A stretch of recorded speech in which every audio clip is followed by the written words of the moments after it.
Hello everyone, welcome to my homeopathic channel. आज मैं बात करता हूँ चाइना मेडिसिन की। तो चाइना मेडिसिन की पूरा विस्तारण नहीं करूँगा, लेकिन कुछ बेसिक सिम्टम्स जो आपको चाइना को सोचने के लिए प्रेरित करेंगे, ठीक है ना।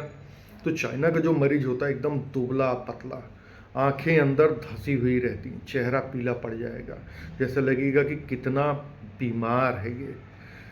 लीवर डिजीज़, स्प्लीन इनलार्जमेंट की पुरानी समस्या रहेगी। और उसके साथ जब भी ये फल खाएंगे, फल फ्रूट्स, इनका पेट खराब हो जाएगा। पेट खराब होने में एक चीज़ अच्छी रहती है, पेट में दर्द या मरोड़ नहीं होता, बस लूज मोशन शुरू हो जाता है, ठीक है। चाइना में जो लड़के आएंगे, युवा या लड़कियां भी, तो इनको दुबले पतले रहेंगे, घबराए, डॉक्टर साहब हमके है ही हो गए, डॉक्टर साहब हमके हो गए, जल्दी जल्दी बात करेंगे, एकदम घबराए हुए। इनके अंदर डर रहता है, उलझन रहती है, एंग्जाइटी रहती है।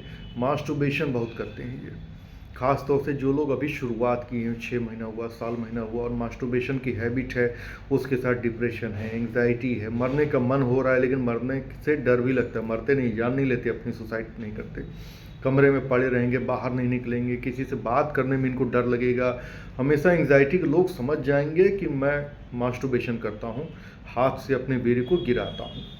और बेसिकली इनकी शरीर इसीलिए बर्बाद भी होती है क्योंकि ये बहुत ज़्यादा मास्टरबेशन कर चुके रहते हैं।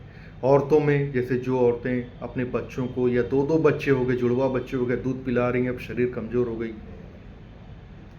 बहुत ज़्यादा मेंसेस आ रहा है, मेट्रोरेजिया जो महीना आता है ना, तो लंबे समय तक ब्लीडिंग होती रहेगी, थोड़ा थोड़ा थोड़ा थोड़ा लंबे समय तक ब्लीडिंग होती रहेगी, ठीक है। या लिकोरिया की शिकायत बहुत ज़्यादा हो गई, बहुत ज़्यादा धात गिर रहा है इनको।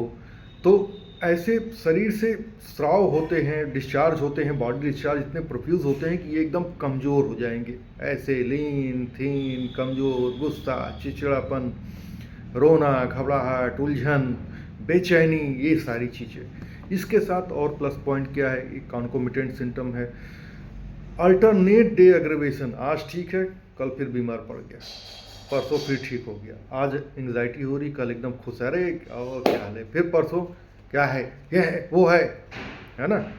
एक दिन अल्टरनेट। इनका फीवर कभी रात को नहीं आता है, और फीवर भी अल्टरनेट डेज। ढेर सारे chronic hectic fever, typhoid, malaria इसी सिम्टम पर ठीक हुए हैं कि एक दिन ठीक रहता है, एक दिन शुरू हो जाता है फीवर, है ना। ऐसे मरीज चिल्ली पेशेंट होते हैं चाइना। तो बाहर गए, कहीं ठंडी हवा है, मौसम ठंडा है, इनको पसंद नहीं आएगा, तबीयत खराब हो जाएगी। कमरे में रजाई में गर्म कपड़े ओढ़ करके सोए रहेंगे, चुपचाप रहते हैं, आराम मिलेगा, रिलैक्स रहेगा। पल्सिटला में क्या है, पल्सिटला कमरे में रहेगी तो दिक्कत बढ़ जाएगी, बाहर जाएगी तो आराम रहेगा, लेकिन चाइना में कमरे में गर्म में आराम मिलेगा।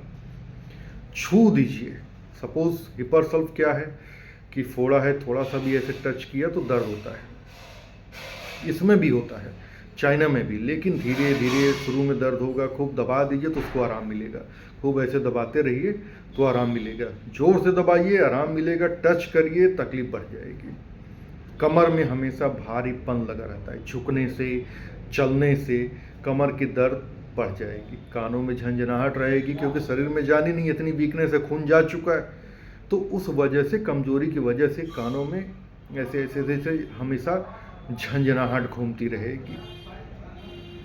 पैरों में दर्द थोड़ा बहुत मायने नहीं है चाइना का। बाकी कॉन्कोमिटेंट सिम्टम्स और थोड़ा सा मेंटल सिम्टम्स अगर लेकर फिजिकल जनरल पे जाएंगे तो पैर के दर्द और जॉइंट्स पेन को ये पूरी तरह से कवर करती है। चाइना आपकी one of the most important medicine है होम्योपैथी में, गैस के लिए। गैस में क्या होता है, पेट पूरा फूल जाएगा और पूरे पेट में लगेगा खाना खाते ही कि जैसे गैस भर गया हो, और एकदम ऐसे डकार आएगी, कोई आराम नहीं। लेकिन अगर थोड़ा सा नीचे से गैस निकल गया, फ्लैटस निकल गया, तो थोड़ी देर के लिए थोड़ा सा आराम मिल जाएगा। और मान लीजिए केला खा लिया, सेब खा लिया, बोलेंगे डॉक्टर साहब जब कुछ खा लेते हैं फल में कुछ भी, बस मेरी तकलीफ बढ़ जाती है, पेट भी खराब शुरू हो जाएगा। तो ये थी आपकी चाइना। Thank you.